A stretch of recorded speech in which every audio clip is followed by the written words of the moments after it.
¿Súper?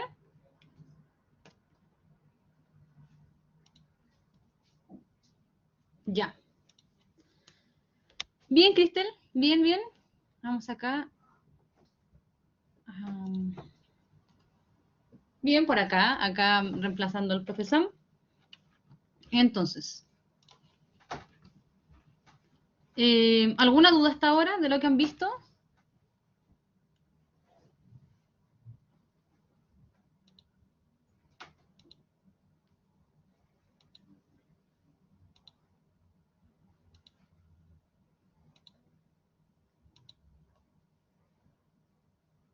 Muy buen dibujo. Qué buen profe que es Sam. Excelente dibujo. Mira, con este nivel de dibujos que tiene el profe, espero que por lo menos puro 700, 800, no espero menos, miren. Aquí claramente se ve el sistema nervioso. Ya, ¿en qué diapositiva íbamos? En la 10. Ya.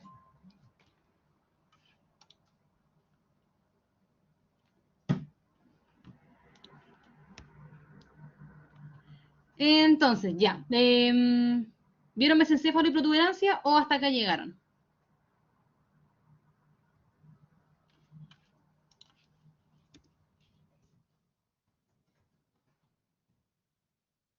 Si no, para repasarlo de nuevo a partir de mesencéfalo.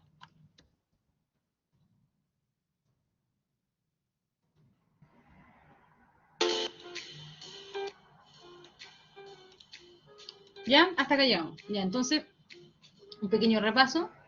Es que el mesencéfalo es esta estructura que está entre el cerebro, que vendría a estar en la cabeza, y el tronco cefálico, que vendría a ser como la parte de la nuca. Entonces el mesencéfalo se encuentra entre estas dos partes. No es todavía médula que se encuentra en la espalda, sino que está entre medio entre el cerebro y el tronco cefálico.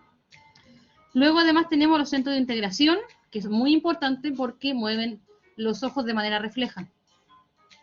Y como dice acá, están los centros de relevo, es decir, el oído escucha, toma la información, se va a este centro de integración y el cerebro ahí entiende lo que está escuchando, ahí entiende qué, qué significa la postura que tenemos. Por ejemplo, como acá dice las posturas de enderezamiento de la cabeza, cuello y tronco de las personas.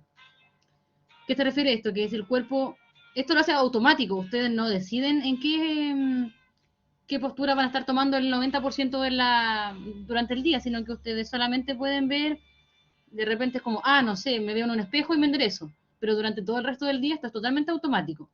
Esa parte automática se ve acá en el mesencéfalo. También, obviamente, la parte de reflejo de los ojos, la parte auditiva. Entonces tenemos estas tres características principales. Luego, más abajito, tenemos la protuberancia anular, que también es una parte que se encuentra acá y posee los núcleos de la sustancia gris. Esto sin dibujo es un poco más complicado. Lo ideal es que lo vayan complementando ustedes con dibujos. No sé si acá es más adelante. Pero de todos modos, cuando ustedes repasen esta materia, porque esta es la materia pura y dura, de acá van a salir las preguntas que les pueden hacer ustedes en la mención. Sin embargo, para que ustedes les quede en la cabeza y tengan una mejor comprensión de esta materia, vayan acompañándolo de dibujos. Pongan mesencéfalo en Google, pongan protuberancia anular en Google, y ahí van a poder complementar súper bien este tipo de materia. Entonces, vamos a leer. Tienen los núcleos de la sustancia gris, y acá dice que los más importantes son los del centro apnéusico, es decir, la parte respiratoria, que mantiene la respiración como funcionando. Y el centro neurotáxico también, encargado de modificar la frecuencia respiratoria. Apnéusico viene de la palabra apnea. Apnea es cuando, por ejemplo, uno se mete dentro del agua y aguanta la respiración. Los grandes nadadores tienen que tener mayor desarrollo de este centro apnéusico. Y el centro neumotáxico se encarga, como dice acá también, de regular la frecuencia respiratoria. Entonces, acá, como dice, aumenta el tiempo para la etapa de inspiración, el centro amnésico, es decir, disminuye la frecuencia respiratoria. Como les digo a ustedes, los nadadores deben tener un buen desarrollo del centro amnésico. Y el centro neumotáxico disminuye el tiempo de la etapa de inspiración, es decir, aumenta la frecuencia respiratoria, es decir, uno respira más. Neumo es un prefijo que hace referencia, bueno, acá vamos a juntar con lenguaje, a los chicos que van a lenguaje mañana. Neumo hace referencia a toda la parte que tiene que ver con respiratorio. Todo lo que sea neumo es respiratorio. Luego, importante, el bulbo raquídeo, un poquito más abajo. El bulbo raquídeo se encuentra anatómicamente acá en la parte de la nuca, en la parte de atrás de la cabeza. Como dato, cuando los karatecas golpean en la nuca y la gente como que se desmaya o de hecho se muere, es porque generalmente golpean acá el bulbo raquídeo y es por eso que la gente se desmaya o, como les digo, se muere, porque esta parte del bulbo raquídeo es tan importante que de un puro golpe se puede desconectar con el resto del cerebro y de la médula. Y como se golpea muy fuerte, se corta esta corriente que pasa por el bulbo y la persona ya no puede responder más. Entonces, tenemos que controlar diferentes funciones vitales, como el centro cardiovascular, que cardio se divide obviamente en dos, o sea, cardiovascular en dos partes, en cardio de corazón y vascular de las venas y arterias. Entonces, regula el ciclo del ritmo cardíaco, la intensidad de los latidos, la vasoconstricción, es decir, la disminución del volumen de los vasos y la vasodilatación, es decir, que el vaso se agrande. Los vasos como la arteria y las venas, que deben a ustedes saber.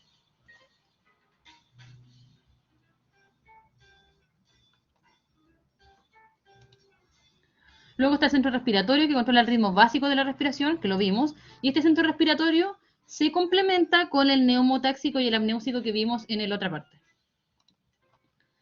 Luego tenemos control de reflejos como la deglución, el estornudo, el vómito, la tos y el hipo. Estos son completamente reflejos, ustedes no deciden cuándo deglutir o estornudar o tos, el hipo. Hay ciertas cosas que ustedes pueden aguantar, pero este centro va más allá de lo que se puede hacer voluntariamente. Luego tenemos los núcleos relacionados con sensaciones como el tacto, la presión, la propiocepción, que es la percepción que tiene el cuerpo sobre sí mismo, es decir, dónde tengo un brazo, dónde tengo una pierna. Si ustedes se dan cuenta, como en la yoga se encarga principalmente de revisar la percepción, y también vías sensitivas para el gusto, la audición y el equilibrio. Como dice acá, una lesión en el vulvar es fatal. Se darán cuenta de que con todos estos, voy a sacar el lápiz, con todas estas cosas entenderán que está tremendamente difícil o imposible vivir con algo de esto, sin algo de esto. Imagínense sin centro cardiovascular. ¿Qué harían ustedes? ¿Cómo regularían el corazón? No se puede. Está frito completamente.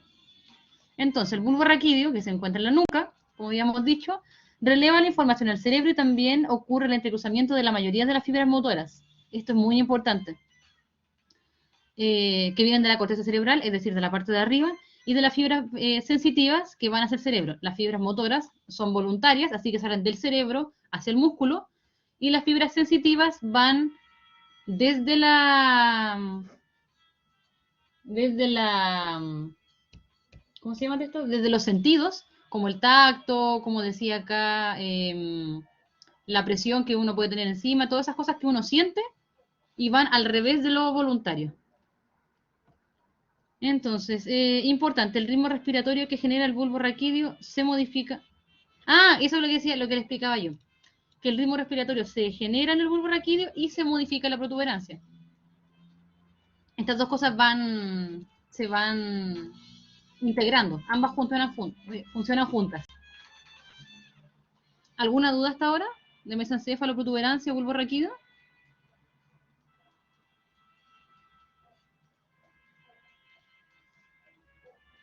¿Todo ok?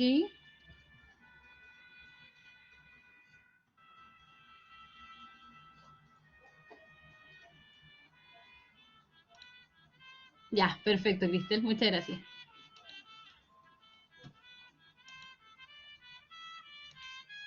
Entonces acá tenemos, como les decía, una imagen, que bueno que la pusieron acá los profes de biología. Tenemos entonces mesencéfalo, cerebelo, protuberancia anular y bulbo raquídeo. Entonces, voy a borrar acá. Ay, no quería borrar así.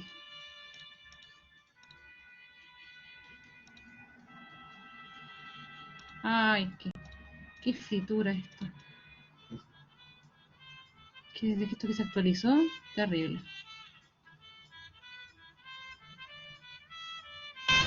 Ya, yo lo estoy borrando porque quería preguntarles a ustedes. Entonces, como resumen, el mesencéfalo, ¿qué hace? ¿Qué características tiene? ¿Qué es lo que recuerdan de lo que les acabo de contar?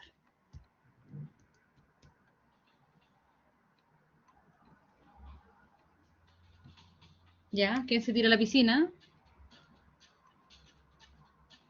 Ya, Marina, hace muy bien reflejos. ¿Alguien más? ¿Alguna otra cosa que se acuerden del mesencéfalo? Uno, el tronco cefálico con el cerebro, es decir, el tronco cefálico que se encuentra en la parte de acá con el cerebro. Ya. Siguiente, entonces, ¿qué pueden sacar de la protuberancia anular? Características.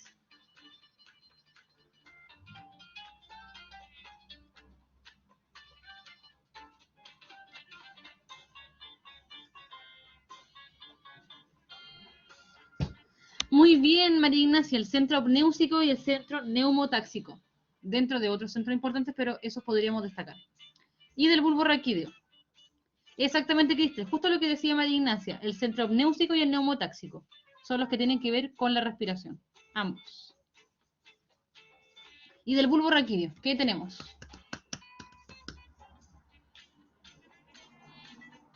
Controla funciones vitales. Buenos apuntes que tomó la María Ignacia. Entonces, ¿qué pasa si yo golpeo el bulbo raquídeo con un golpe de karate?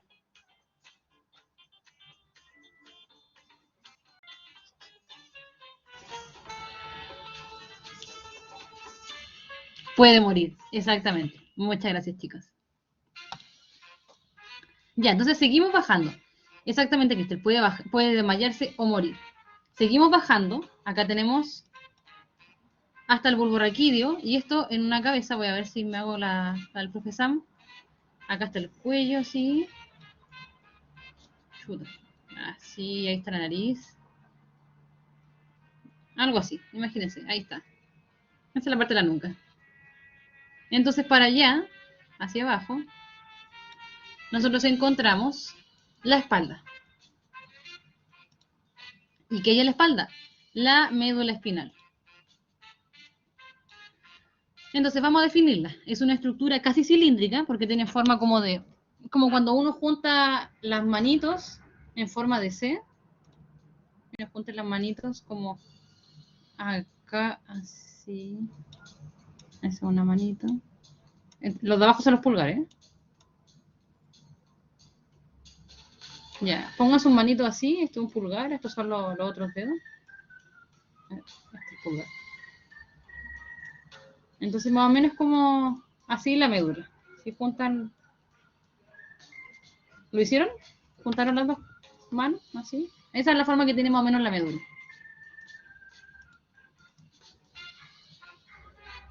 Y esta, bueno, como dice acá, mide de mano de Lego, sí, me queda un poquito de mano de Lego. Si dos Legos juntan las manos, sin tomarlas, sino que como de frente, si quisieran hacer un chócale, dos Legos, les quedaría como una forma de médula. Entonces, continuando, mide de 40 a 50 a 45 centímetros a lo largo, porque de ancho mide como 5 centímetros, 3 centímetros. A lo largo mide 40 a 45, se encuentra en el canal medular, en la columna vertebral. Luego la sustancia blanca se encuentra en la periferia y la sustancia gris en el centro. ¿Alguien se acuerda cómo era la organización de la sustancia blanca y la sustancia gris en el cerebro?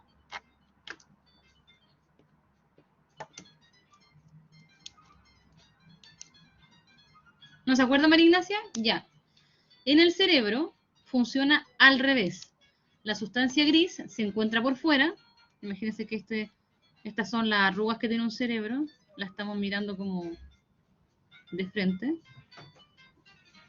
Y la corteza, es decir, la parte que hace las ideas, se encuentra por fuera.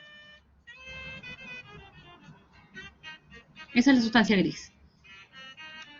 Esta es como medio cerebro. Es como si estuviéramos mirando de frente. Ahí.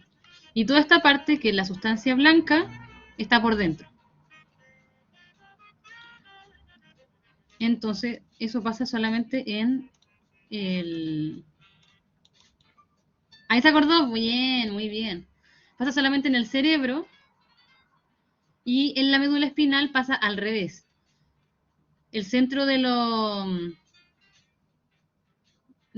neurona se encuentra adentro y los axones, es decir, la sustancia blanca, se encuentra por fuera, como acá dice. Sustancia blanca en la periferia y la sustancia gris en el centro. Y acá de la médula espinal se originan los 31 pares de nervios raquídeos, que son diferentes a los otros tipos de nervios, como los craneales que salen del cráneo. Los nervios raquídeos, es decir, del raquis. El raquis hace referencia a la espalda. La sustancia blanca, como le decía, es conductora, es decir, tiene el axón de una célula neuronal, está formada por fibras mielínicas, y acá tienen un origen y un destino que en forma de haces. ¿Qué son los haces? Son unos tractos, es decir, unas estructuras que vendrían a ser como carreteras de información a lo largo de diferentes partes de la médula. La médula es como así, así, la parte interior. Ahí está el centro. La parte de afuera blanca, es así. Qué linda me está quedando. Entonces acá está la sustancia gris. Acá está la sustancia blanca. Ahí está. Y por acá, por ejemplo, esta parte de acá, superior izquierda, va a subir información de cierto tipo. Entonces, por toda la médula, por ahí va a ascender información de cierto tipo. Por ejemplo, este de acá abajo va a servir para otra cosa. O por ejemplo, esta parte de acá va a bajar información. Así. Entonces, esos son los haces. Se escribe, bueno, esa es la parte del lenguaje que me importa a mí, con H. Su diminutivo es as, un as, por ejemplo, córtico espinal, de la corteza a la espina. Un as.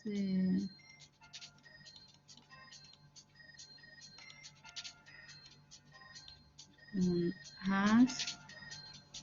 Y el plural es haces. Porque la Z ustedes saben que cambia por la C, como en pez, peces, haces.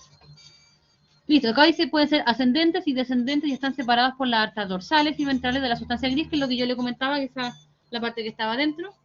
Y se llaman cordones posteriores, dorsales o ventrales. Luego, sustancia gris H. Voy a hacer de nuevo mi dibujito, esta vez más pequeño para no tener que borrarlo todo el rato.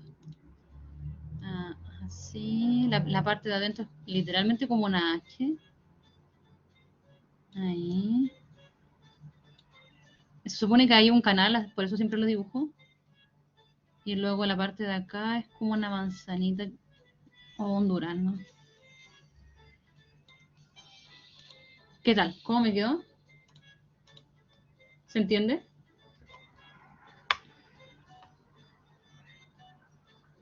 Perfecto, muchas gracias. Muchas gracias. Justo lo que necesitaba. Entonces, la sustancia gris, como les decía, es la que tiene el cuerpo de las neuronas. Entonces, se llama elaboradora, a diferencia de la sustancia blanca, que es la conductora. Esta es la parte elaboradora. Contiene los somas, es decir, el cuerpo de las neuronas medulares. De hecho, soma es lo mismo que cuerpo. Son sinónimos. Las astas posteriores reciben axones de neuronas sensitivas. Las astas anteriores poseen los cuerpos celulares de las neuronas motoras que salen. Entonces, yo, a ver, creo que más adelante viene un dibujito. Ahí está, ahí vamos a ver. Entonces voy a ver esta parte. Está copiada. Ya. Entonces vamos a ver las astas posteriores, que acá en el dibujo están acá. Posteriores. Son las astas. Estos posterior. Y esto es anterior. El surco. Ahí vamos bien. Primero vamos viendo como la parte anatómica y luego lo que hacen. El surco anterior, para que ustedes puedan diferenciarlo, es más profundo. Y el surco posterior, que también existe, o sea, hay un surco por anterior y por posterior, el por posterior es mucho más delgadito, solamente es una línea. En cambio, el anterior es una abertura, así.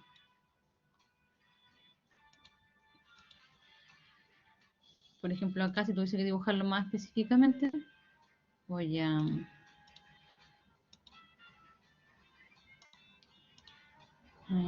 así.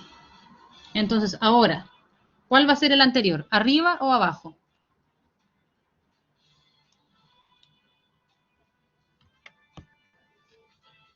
Abajo. Muy bien, Isidora. Muy bien. Abajo. Ya, entonces primero nos estamos ubicando. ¿Qué es una sustancia gris, una sustancia blanca y cómo es la médula?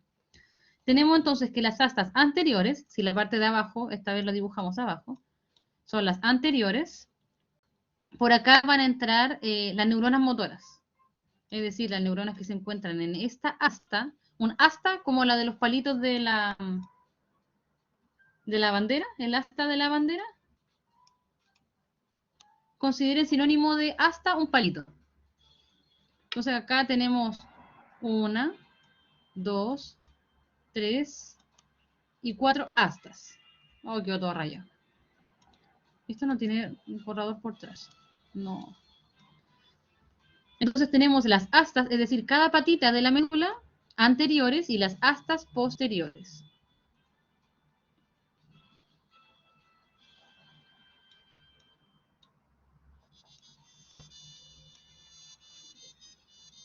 Ya. Y ahí vamos a... Voy a hacer de nuevo mi H. Esta vez... He tenido mejores médulas.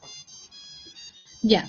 Las tenemos las anteriores, luego las astas posteriores, que son las que reciben las sensitivas. Entonces, esta anterior es motor.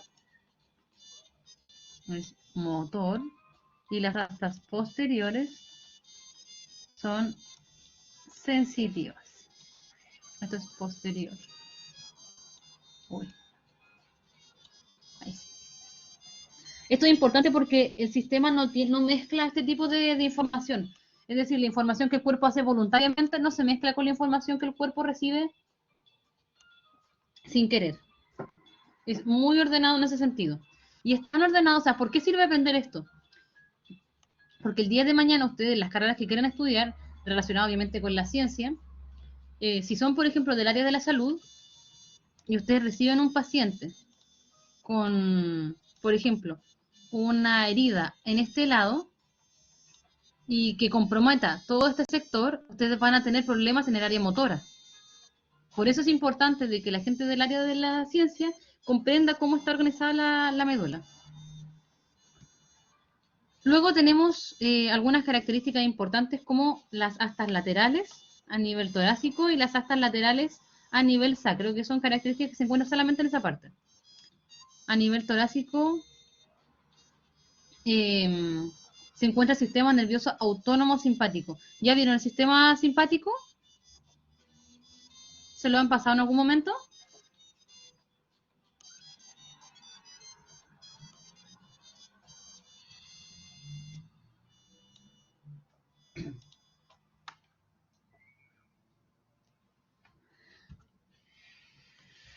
Ya. Y aparte tenemos acá las de nivel sacro. Entonces tenemos a 3 niveles, torácico y lumbar, es decir, en el tórax, acá si ponemos unas costillas, así. Sí, eso pasa, ¿viste? El que uno se lo pasan. Lo que sí, para la PSU, bueno, PDT, hay que volver a repasarlo. Imagínate que son las costillas, ustedes tienen una gran imaginación, espero yo. Así que torácico y lumbar van a aparecer acá las fibras laterales, las astas laterales, que son literalmente unos cachitos que salen así. Es decir, la que yo había dibujado antes tenía que ser o cervical o esta parte de acá. Porque las de acá son simpáticas y luego acá en la parte sacro es la parte del... Exactamente, Isidora. Con el uno estaban alerta y el otro relajado. Seguramente lo vamos a volver a repasar acá. La parte sacra vendría a ser como la parte del poto. de la parte del sacro, definitivamente la parte del poto. La parte lumbar es lo que ustedes tienen como lo que les duele a los viejitos, así como, oh, me duele la espalda, dicen los viejitos, y les duele las lumbares. Y luego más arriba se encuentran los torácicos. Entonces, torácico y lumbar, simpático, acá no hay nada, y luego a nivel sacro tenemos el parasimpático.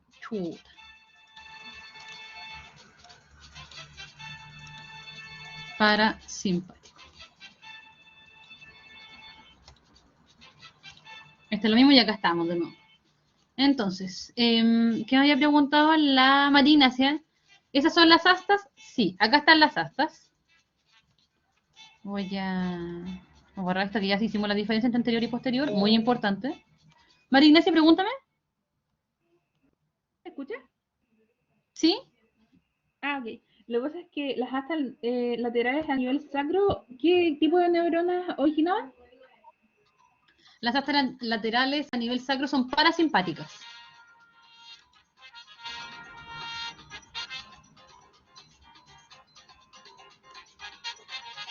¿Listo?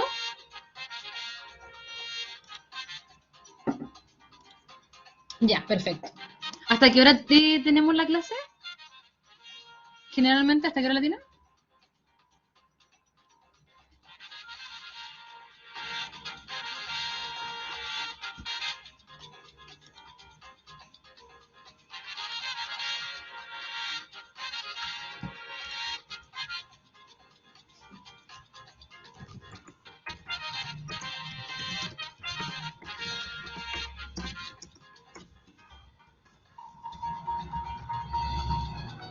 Uy, bueno, yo tampoco lo sé. Ahí le pregunto al profesor, ojalá.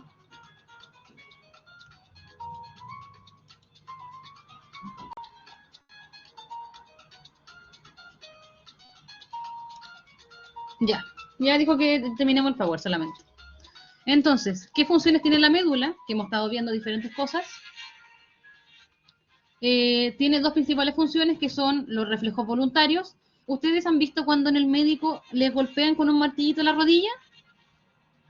¿Lo han visto en la tele o se lo han hecho un primo, un hermano, se han golpeado en tus tredes? ¿Qué puede pasar? Ya. Esos son los reflejos involuntarios y son completamente autónomos. Esos reflejos no llegan al cerebro, no llegan a los centros que nosotros habíamos visto ni al bulbo raquídeo, no llegan al cerebro, no llegan a esas partes.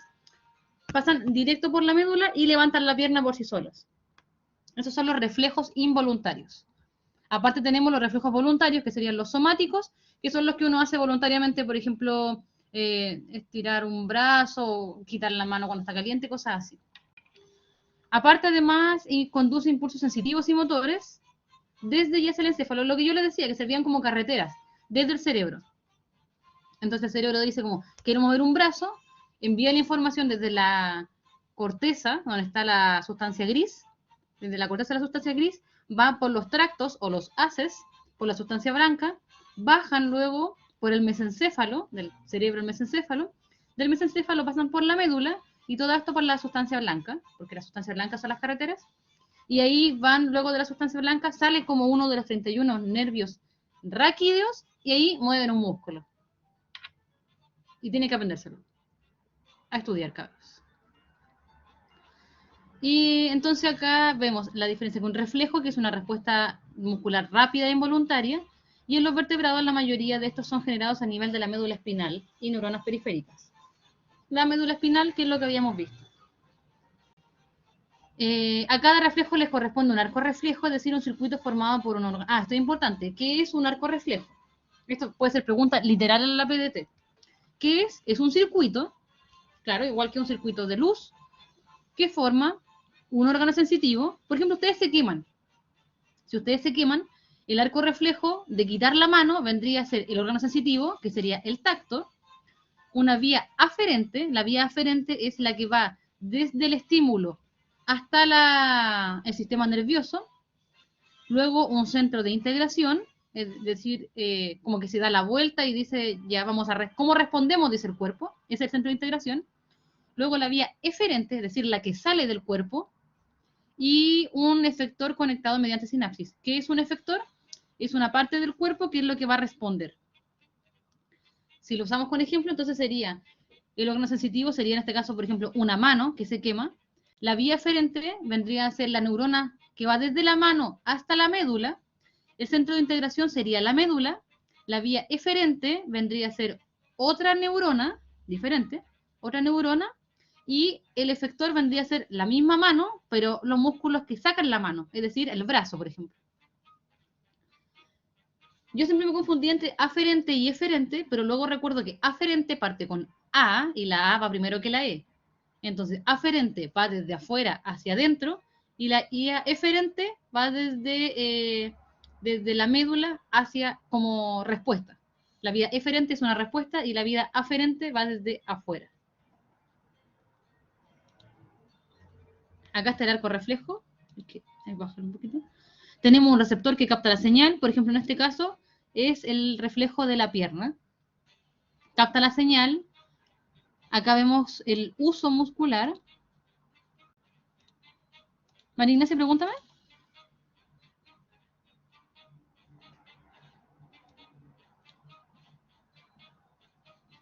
Dígame nomás.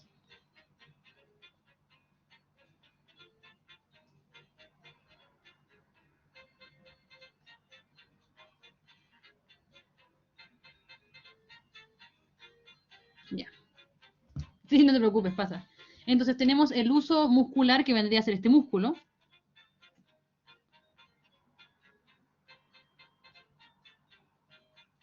Dice ahí, aferente. Es decir, aferente que va para allá. Entonces esto va hacia allá. Hacia allá. Esto es una nervio, una neurona. Acá está el centro integrador. Y el cuerpo da una respuesta. Da una respuesta. Y la respuesta de este músculo es que uno se contrae y el otro se suelta. Un músculo se contrae y el otro músculo se suelta. Y la pierna hace un saltito. ¿Qué utilidad tiene esto? No tengo idea por qué el cuerpo tendrá este reflejo, porque hay reflejos más útiles, como el de sacar la mano cuando no se quema. Eso sí es útil. ¿Qué opinan ustedes? ¿Qué utilidad puede tener? ¿Para qué un nerdental se quería golpear la pierna con un martillo? ¿Se le ocurre a usted? Y a mí no se me ocurre nada.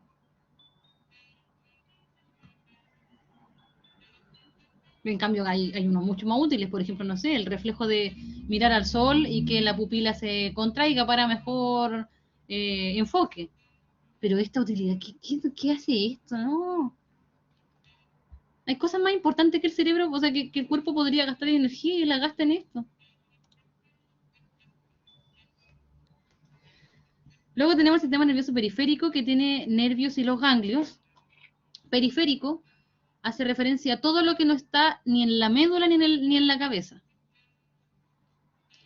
Entonces el periférico vendría a ser las neuronas que te llevan la información desde la mano, las que mueven los músculos, las que mueven los ojos, todos los controles que no sean ni cerebro ni médula. Entonces formado, como acá dice, por los nervios y ganglios. Acá están los 31 pares nerviosos luego de que salen del raquis o espinales, es decir, de la espina. Y los 12 pares de nervios craneanos, es decir, los que salen desde la cabeza, pero que ya salen desde el cerebro, es decir, los que controlan la cara, por eso los nervios craneanos, los que controlan la cara, no se consideran dentro del cerebro, son diferentes. Los que están en la cara se consideran periféricos. Entonces los nervios raquídeos son mixtos, es decir, son sensitivos y motores. Tienen un ganglio espinal para los somas, en los cuerpos de las neuronas sensitivas. Creo que acá hay un dibujo. Acá está. Acá está el ganglio raquídeo. Raquis de la espalda. Y acá está el ganglio. Acá están los somas de las neuronas sensitivas.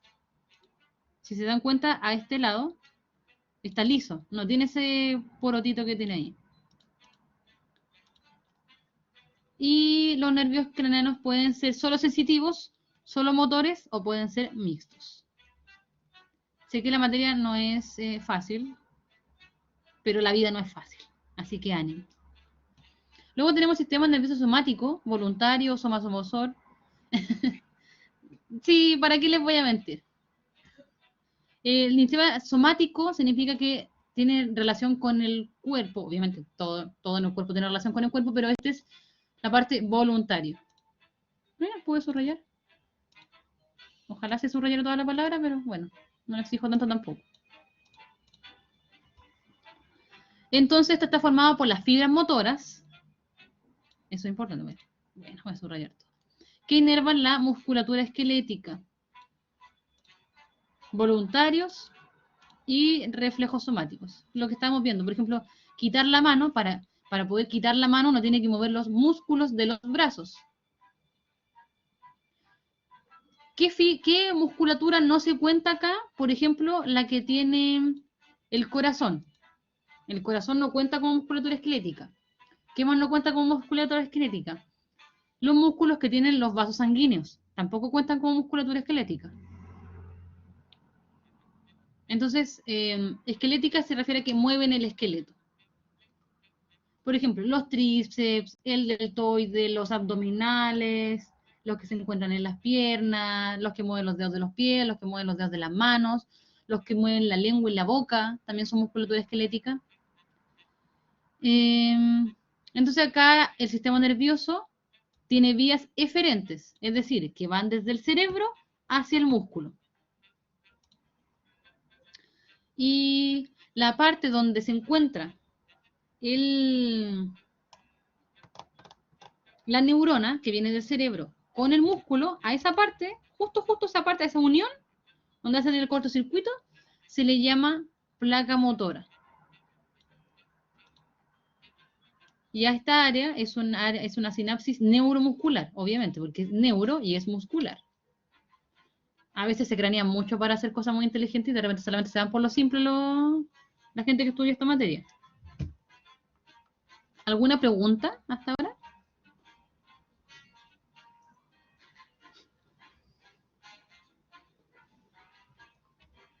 Chicuelis, está muy peludo. Ah, ya. Sí, Marina, si esto requiere repaso y requiere complementarlo con estudio más claro. Es difícil, sí, es difícil. Y acá, la única parte. Denervación, ¿qué significa? Denervación es cuando es un proceso en el que el músculo deja de tener información de la neurona que lo controla. Puede ser porque la neurona se murió, puede ser porque la neurona dejó de recibir sangre. Tantas razones. Puede ser que alguien te haya apuñalado y te cortó los nervios, entonces el músculo deja de recibir información. Es como que tu jefe no esté. O sea, ya no sé, quedó en coma tu jefe o lo secuestraron o cualquier cosa. Y tú dejas de tener ya no está a cargo del jefe, entonces no tenías nada que hacer, se te acabó todo lo que tenías que hacer del trabajo y te quedas dando vueltas por ahí. Entonces eso se llama denervación. Y cuando el músculo ya no tiene la inervación de la neurona, queda parálisis, atrofiado, ya no se puede mover, queda enflaquecido, la gente baja de peso. No, yo no sé, como no soy de la mención yo soy emergencia. Por ejemplo, ya, es que la parálisis facial es un caso muy particular en el que uno de estos nervios, uno de los 12 planes cranealos, se, se daña por algún motivo que puede ser incluso hasta estrés. Se puede dañar puede ser el nervio facial, el maxilar. ¿Cómo se llama el quinto nervio craneal? Trigémino. El trigémino. Muchas gracias, acá tengo un ayudante. El trigémino también, una de las partes, se encarga principalmente de inervar partes de la cara. Entonces, cualquiera de esos tres son muy sensibles, incluso, como les decía, al estrés. Entonces, si bien no están denervados, porque si pasa este estrés o si pasa, por ejemplo, hay algunas toxinas que pueden generar parálisis facial. Por ejemplo, hay una toxina que se llama botulina, de donde la gente extrae el botox. Y las mujeres por lo general, o los hombres, cuando se ponen Botox en la boca, lo que hacen es darle una parálisis a los músculos de la cara o de los labios, y de esa manera se hinchan. Como que hacen un pequeño daño en la lengua o en la cara, o sea, en la lengua, en los labios o en la cara, de manera que se paralizan los músculos. Eso produce el Botox, parálisis. Sin embargo, no es una denervación. Sí, cierto que mal. No es una denervación porque el nervio sigue ahí, pero está dañado.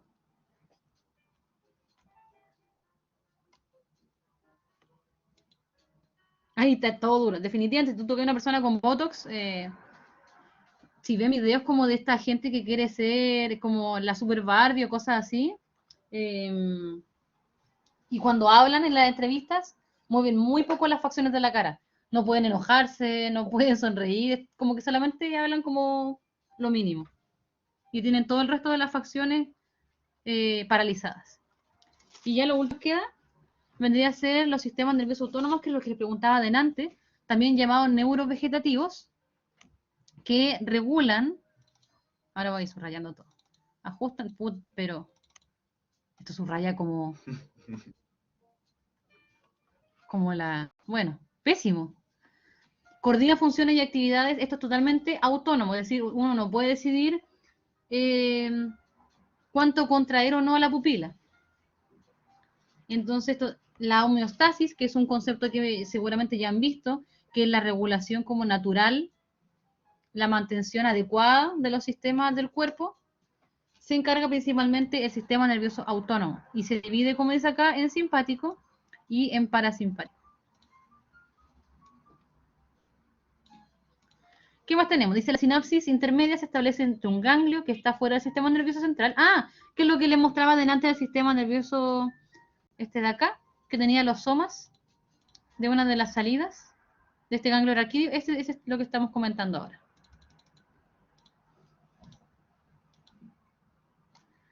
Esta conexión del sistema nervioso central con el ganglio, este ganglio que acabamos de ver, se hace por una fibra preganglionar.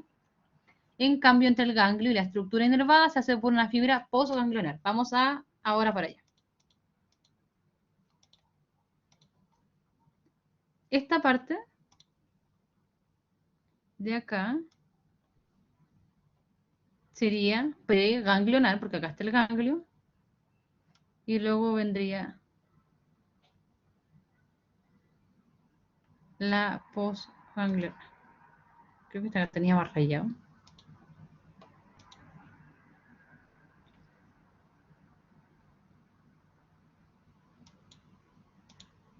Ya, pero eso es lo importante. Ahí está. Entonces tenemos las fibras preganglionarias, son cortas, y la del sistema simpático. Claro, porque los cuerpos que estábamos viendo acá, esos puntitos que hice yo, esta parte de acá, son simpáticas. Como veíamos, esos puntitos son, los puntos son simpáticos. Que lo habíamos nombrado acá. Bueno, estoy seguro que lo habíamos nombrado. Y luego tenemos las del parasimpático, son más largas. ¿Por qué son más largas? Porque si bien acá hay cuerpos o los somas de las neuronas, como son simpáticas, las parasimpáticas están más adelante, están mucho más cerca del órgano. Por ejemplo, si seguimos para allá y estamos, no sé, cerca del estómago, bueno, cerca del estómago, ahí, vamos a hacer así y así, ya, eso es un estómago, ¿ustedes se imaginan? Si esta fibra viniera por acá, no es simpática, sigue y acá hace un soma cerca del estómago y después llega y actúa. En ese caso sería parasimpático. Este de acá sería cuerpo simpático, los de acá parasimpático. Y acá vamos. Esta parte es complicada, repásenlo, vean muchos dibujos, hagan esquemas como si fuesen studigrams, anímense harto con esta parte porque es complicada. Y si quieren algún área de la salud, enfermería, gineco, medicina, esta materia es básica. O sea, no es básica, pero sí o sí es necesaria. Y luego tenemos, estas son las preganglionares, y las postganglionares son al revés. Si primero estas son largas, si las del simpático son cortas acá, o si las del parasimpático son largas, las preganglionares, las postganglionares tienen que ser lo contrario, porque ambas tienen que llegar al mismo punto. Entonces, en el caso del simpático, las postganglionares, longitud de las fibras postganglionares. ¿Cuál es la longitud de las fibras postganglionares? Simpático.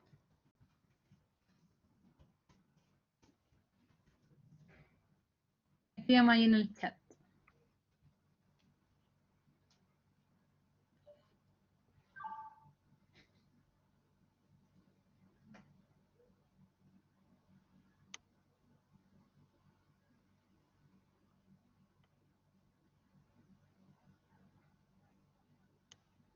Exacto, María Ignacia, largas.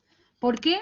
Porque las preganglionares son cortas, entonces todo el resto del camino, que por ejemplo, vamos a hacer otro color, amarillas, estas de acá van a ser cortas, estas son simpáticos, vamos a cambiar a color amarillo. Entonces todo el resto del camino, ponte que igual que ir inervar el estómago, tienen que ser largas. Sí, exactamente. En cambio, las parasimpáticas van a ser inicialmente largas porque van a recorrer, van a hacer todo esto y llegan acá, van a ser largas. Y su segunda parte van a ser cortas porque ya casi llegaron. Por eso esto siempre complementenlos con dibujitos, vayan estudiando la materia con dibujos para que se complementen súper bien. ¿Qué más? Tenemos que esto libera noradrenalina. Bueno, esto es casi pura materia dura de memorización, es más complicado. Y esta es acetilcolina. Me gustaría que no fuera materia de ustedes, pero sí lo es.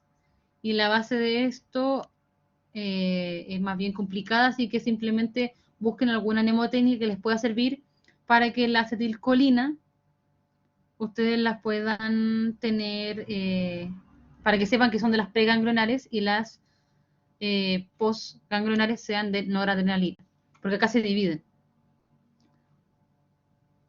El parasimpático usa acetilcolina, el simpático usa preganglionar noradrenalina y el postganglionar es acetilcolina. Son diferentes moléculas que se usan como neurotransmisor, es decir, en la unión entre neurona y neurona. Y liberan acetilcolina. Luego en el sistema nervioso sensitivo, eso es SNS, la postganglionar une las glándulas utilizando acetilcolina. Eso es un poco más específico. Luego tenemos que el sistema nervioso simpático condiciona al organismo como una respuesta de lucha y huida frente a una situación de estrés. Esto es muy importante. Y el de acá es lo mismo. El simpático es útil, es re simpático porque te mantiene con vida. O sea, los dos te sirven, pero en caso de un asalto, ¿cuál de los dos se va a activar? ¿El simpático o el parasimpático?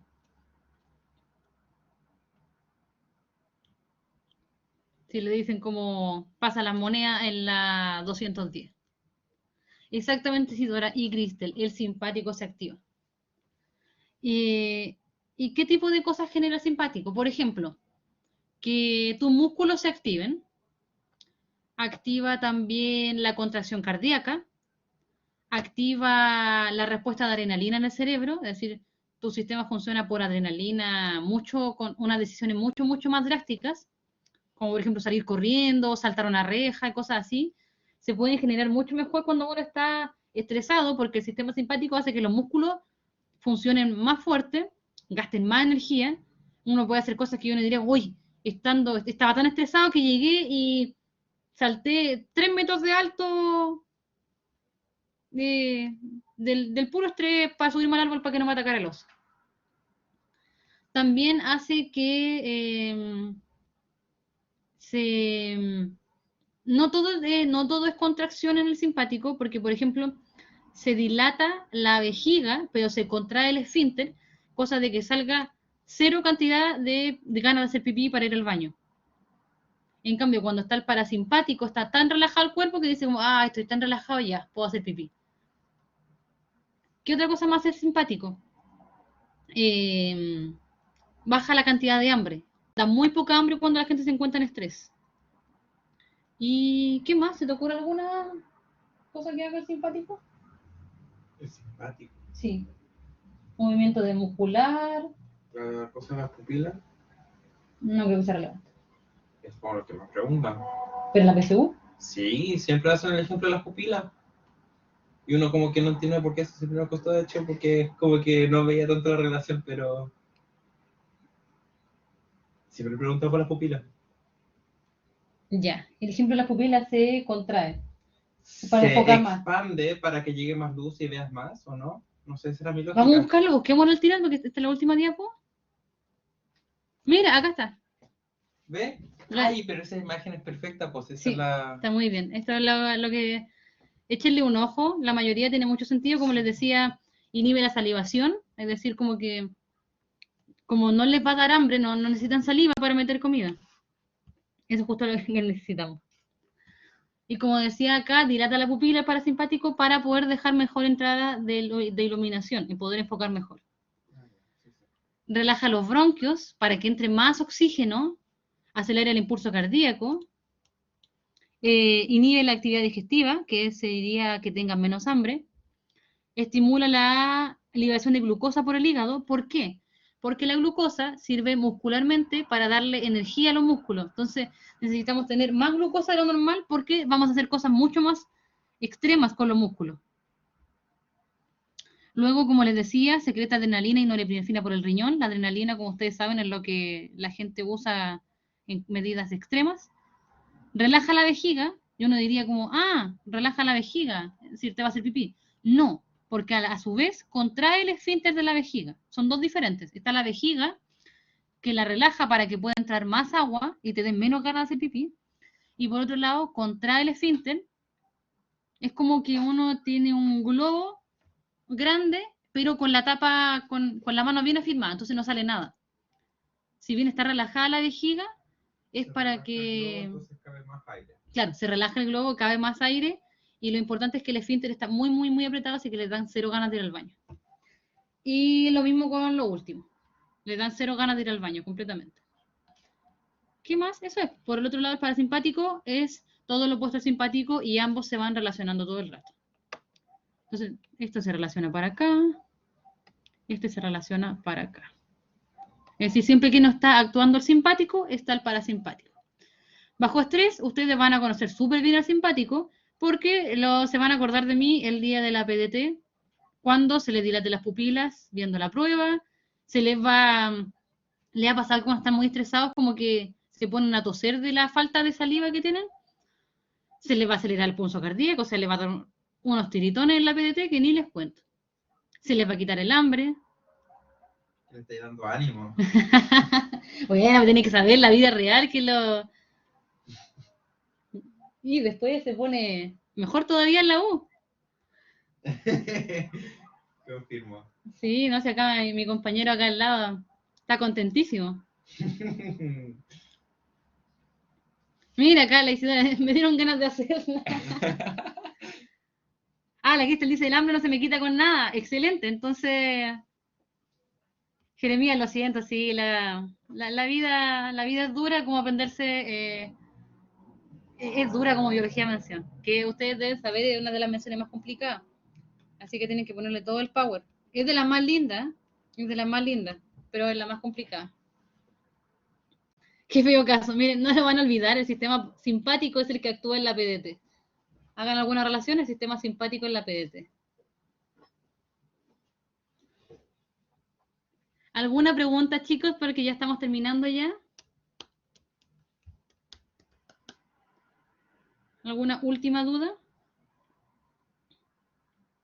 Aparte de si tiene que seguir existiendo, sí, tiene que seguir existiendo. Principalmente por el sistema nervioso que hemos estado viendo hoy día. ¿Existe ninguna? Ya. Bueno, igual cualquier duda que se les vaya ocurriendo mientras repasen, porque tienen que repasar esta materia con dibujos, se la hacen llegar a los profes de biología. ¿Qué les pareció la clase? ¿Bien? ¿Muy complicado? ¿Algún ejemplo que se sintieran identificados? Mira, ven a ver. Buena, buena, espectacular, bacán. Ah, qué buena Mira, profe mira. tienen ustedes, ¿eh? Sí, qué suerte que tienen de tenerme. Ya, chicos, quedan liberados. Buena suerte. Cualquier duda le preguntan a los profes o a mí, que soy la profe Fran. Poblete, sí, porque hay varios Franes. Complicado. Ya. Besitos, besitos. Chao, chao. Esto.